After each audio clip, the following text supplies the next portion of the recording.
Halo teman-teman, kembali ke channel YouTubeku Pratama Megantoro. Di video kali ini kita akan menjawab seputar berapa kapasitas bertelur lobster air tawar.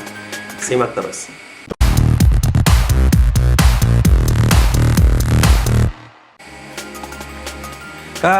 Halo teman-teman, kembali ke channel YouTubeku Pratama Megantoro. Sebelum teman-teman nonton video yang teman-teman tuh pilih ini, aku mau ngasih tahu info dulu ya. Kalau misalkan di bulan Maret ini kita adain seminar online lagi. Nah, aku yakin teman-teman juga banyak banget yang mau ikutan seminar online juga, supaya kita bisa ngobrol soal budidaya lobster air tawar kan. Nah, di bulan Maret ini, kalau nggak salah di tanggal 14 kemarin kan aku sudah ngadain seminar offline tuh. Nah, tanggal 7 aku juga ngadain seminar online.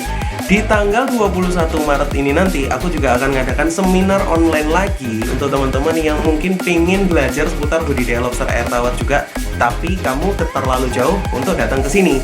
Jadi seminar online ini bisa kamu ikutin via Zoom dan kamu bisa belajar sendiri juga di rumah. Nanti kamu dapat semua materi yang akan kita bahas. Nah, kita bahas soal apa aja, mulai dari budidaya lobster air tawar, siklus, fase, kemudian proses gimana caranya pemberian pakan yang baik dan benar. Dan kita juga akan membahas soal hama. Nah, hama ini gimana caranya untuk mengatasi hama-hama yang ada di kolam kita. Dan teman-teman cukup membayar registrasi hanya Rp200.000 aja. Dan teman-teman sudah dapat voucher yang bisa kamu pakai di Tokopedia kita, itu senilai Rp1 juta. Dan kita adalah satu-satunya yang berani memberikan voucher ini untuk teman-teman semua. Tentunya untuk yang ikut seminar kita ya. Jadi teman-teman ikutan seminar ini karena ini kesempatan terakhir di bulan Maret ini, yaitu di tanggal 21 Maret. Jangan sampai ketinggalan teman-teman, langsung hubungi admin kita. Jadi gitu dulu, selamat menonton. Nah, pertanyaan ini mungkin banyak banget teman-teman yang masih baru mencoba untuk budidaya lobster air tawar, pengen tahu kira-kira berapa jangkauan telur lobster itu ketika sekali bertelur. Mungkin sudah ada yang punya prediksi bahwa oh ternyata kalau misalkan betinanya bertelur sekian aku bisa untung sekian. Terus oh kalau misalkan ini menetas semua nantinya aku bisa jadikan dia indukan lagi dan lain sebagainya. Oke, mungkin video ini akan menjawab pertanyaan kalian, tapi tolong direm dulu ya rasa penasaran kalian, karena banyak banget teman-teman yang gagal di proses budidaya lobster air tawar karena terlalu tergesa-gesa mencari keuntungan di situ. Pasti banyak banget, dan banyak teman-teman yang gagal di situ juga karena mindsetnya juga salah. Tetap fokus ke budidaya lobster air tawar ini awalnya adalah belajar dulu, baru nanti kalau misalkan sudah ketemu ilmunya barulah bisa ngomong gitu. Nah, soal kapasitas telur lobster air tawar itu tidak lepas dari ukuran si lobster air tawar. Lobster air tawar yang bisa kawin atau pada umumnya adalah indukan itu dimulai dari ukuran 4 inci sebenarnya. Tapi teman-teman tahu bahwa ketika proses pembesaran bibit ada beberapa ukuran lobster ini yang bisa dilihat dari kuntetnya. Nah, soal ini nanti akan aku bikin konten tersendiri. Kenapa kok ukuran 3 inci pun itu bisa bertelur tapi biasanya kematiannya tinggi. Jadi kayak kenapa kok lobster itu bisa kuntet dan berapa persentasenya. Jadi nanti next akan aku bahas. Nah, di usia 4 inci itu kapasitas bertelurnya dalam satu kali pembuahan itu sekitar 150 sampai 200 ekor. Dan biasanya tidak bisa lebih dari itu. Kenapa? Karena panjang buntut di ekornya, ruas-ruasnya pun hanya bisa menampung sekitar 150 sampai 200, yang berarti satu ruasnya itu sekitar 25-an telur. Nah, ketika ukuran ini semakin bertambah besar, si lobsternya ini ya, yang dari 4 inci kemudian tambah besar jadi 5 inci, kemudian jadi 6 inci, jadi 7 inci, jadi 8 inci, itu kemampuan untuk bertelurnya dia itu juga kapasitasnya tambah banyak. Tapi ingat juga bahwa kemampuan mereka untuk kawin itu juga akan rendah. Jadi kalau misalkan 4 inci antara 150 sampai 200, 5 inci antara 200 sampai 275, kadang-kadang jarang banget sampai 300. Kemudian 6 inci itu 275 sampai 350. Aku ulangi ya, aku agak ini. 4 inci itu 150 sampai 200. Kemudian 5 inci itu 200 sampai 275, 6 inci itu 275 sampai 380 kalau bener ya. Aku agak lupa, sorry. 7 inci itu di sekitaran 390 sampai 470. Kemudian 8 inci yang paling besar itu bisa mencapai 600 ekor. Nah, kalau ada yang bilang sampai 1000, aku belum pernah nemuin cuy. Jadi ya teman-teman harus bisa mensortir informasi yang teman-teman dapetin ya seputar budidaya lobster air tawar, karena informasi di sana masih banyak yang simpang siur. Aku sendiri aja masih agak-agak lupa soal kapasitas telurnya. Cuman ini tadi akan aku review lagi ya. Nah, kapasitas telur itu selalu berhubungan terbalik dengan berapa kali dalam 1 tahun dia itu bisa kawin. Semakin besar ukurannya, maka semakin jarang juga mereka untuk kawin.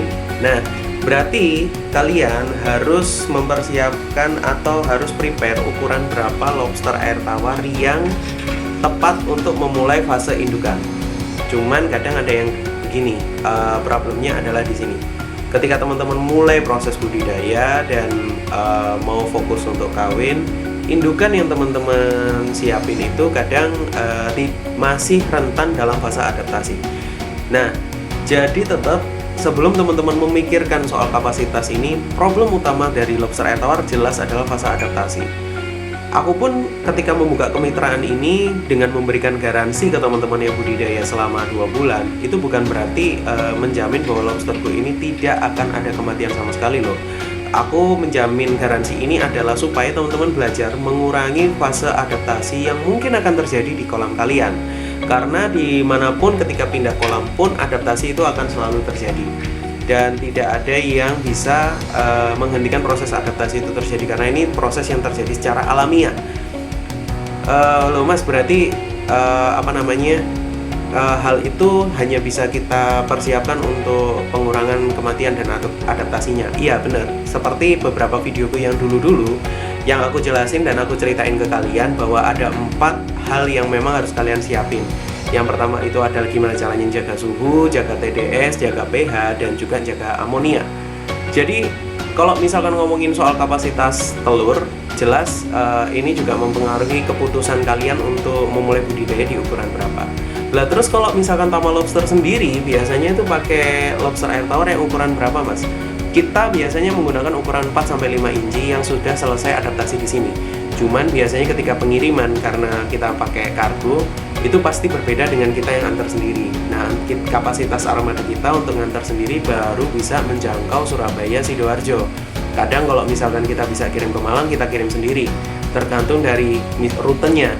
Tapi kalau misalkan di luar itu, kita biasanya pakai jasa kargo atau travel, yang aku sendiri juga nggak ngerti barangku akan diapain tuh di sana. Jadi tetap ada beberapa kelemahan hingga saat ini sih. Nah, kalau gitu mungkin nanti akan ada pertanyaan sama teman-teman loh. Kalau gitu berarti Tama tidak menjamin teman-teman mitra untuk berhasil budidaya. Di sini sih aku jelasin bahwa segala hal seperti itu adalah tergantung dari diri kalian masing-masing. Contoh, dari kami sudah memberikan garansi, di mana semua pembudidaya di luaran sana tidak memberikan garansi kematian sama sekali. Dan kita memulai memberikan mitra dan garansi ini kita adalah yang pertama kali waktu itu. Dan mungkin ketika video ini sudah tayang, ada beberapa kompetitor yang juga akan mengikuti langkah-langkah kita. Kedua, kita juga mengadakan seminar rutin yang dimana kita akan mengedukasi teman-teman mitra. Ketiga, kita ada pelayanan lewat via admin yang memang kita wajibkan 2 hari sekali untuk laporin ke kita gimana progres budidayanya mereka masing-masing. Jadi hal ini adalah gunanya untuk mensupport teman-teman mitra supaya mitra ini bisa berjalan, dan kendala-kendalanya itu biar kita tahu.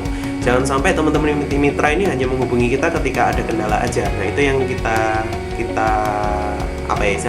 coba untuk kurangi ya. Meskipun sampai sekarang masih ada sih.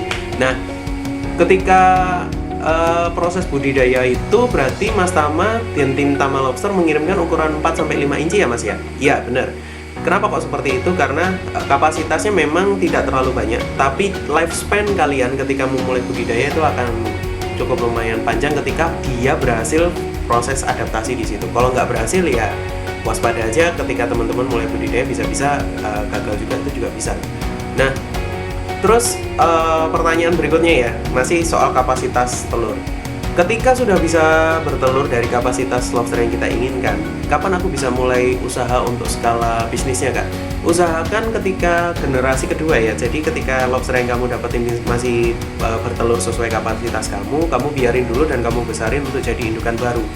Setelah itu generasi pertama itu ya, habis itu bisa menelurkan generasi kedua, baru kamu fokus ke bisnisnya. Nah, step by stepnya nanti next akan aku bahas ke konten gue yang lainnya lagi. Jadi sebelum mengarah ke bisnisnya, kamu harus punya beberapa persiapan dan tahap-tahap yang pas supaya nanti kamu nggak boncos. Jadi gitu dulu video kali ini. Kalau misalkan kamu mau tanya-tanya seputar budidaya lobster atau yang lain, silahkan tulis di kolom komentar. Jangan lupa teman-teman ketik like, subscribe, dan nyalakan tombol loncengnya. Karena kalau teman-teman nggak nyalain tombol loncengnya, teman-teman nggak bisa ngikutin live YouTube yang aku adain dadakan. Jadi itu sebenarnya kesempatan kalian buat tanya jawab lebih real sama aku. Dimana teman-teman mungkin ketika budidaya di luar sana kan pasti punya kendala macam-macam toh. Nah, kalian butuh teman untuk ngobrol. Di situ nanti aku bisa temenin kalian untuk ngobrol. Jadi nyalain tombol loncengnya supaya kalian tahu kapan kita akan ngadain live YouTube. Gitu dulu. Thank you semuanya and see you next time. Bye.